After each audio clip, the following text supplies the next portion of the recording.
Hello friends, welcome to my channel daily solution. आज आपण पाहणार आहोत इयत्ता 4 परिसर अभ्यास भाग ए, पाठ 6 अन्नातील विविधता स्वाध्याय।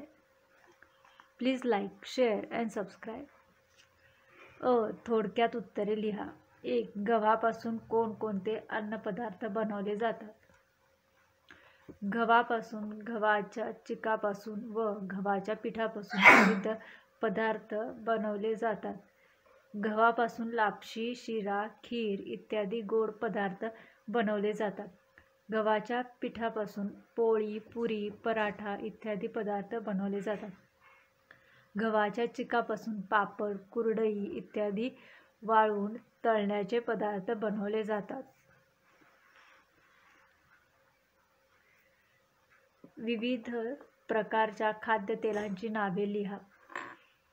भुईमूग, करडई, तीळ, मोहरी इत्यादी तेलबियांच्या पिकांपासून तेल बनवले जाते। नारळापासून तेल बनवले जाते। भुईमुगाचे तेल, करडईचे तेल, तिळाचे तेल, मोहरीचे तेल, खोबरेल तेल इत्यादी खाद्यतेलाची नावे आहेत।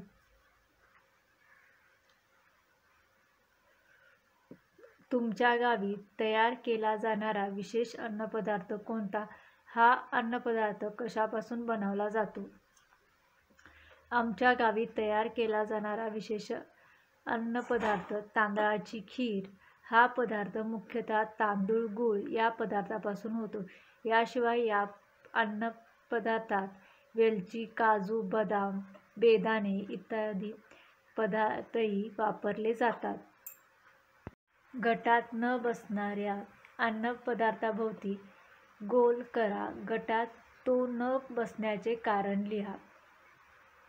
1. कैरी, लोणचे, आंबा, मुरांबा, आमरस।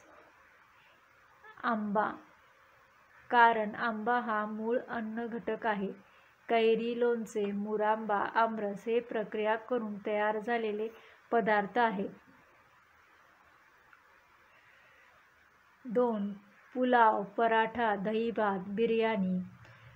यामधील पराठा हा निराळा शब्द आहे, कारण पुलाव, दहीभात, बिर्याणी हे पदार्थ तांदळापासून बनवले जातात, मात्र पराठा हा गव्हाच्या पिठापासून बनवला जातो।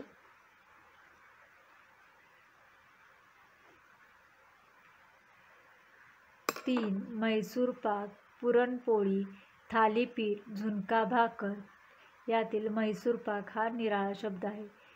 पुरणपोळी, थालीपीठ, झुणका भाकर हे पदार्थ महाराष्ट्रात बनवले जातात। म्हैसूर पाक हा पदार्थ कर्नाटक राज्यात बनवला जातो। खालीलपैकी धान्य, भाजी व फळभाजी कोणती हे ओळखा। यापासून कोणकोणते अन्नपदार्थ होऊ शकतात? यादी करा।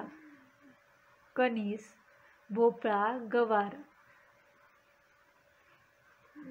कणीस प्रकार, धान्य, होणारे पदार्थ, भाजी, भजी, soup, paratha.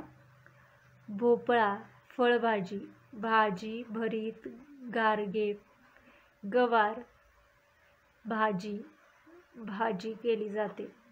Thank you for watching video. Please like, share and subscribe.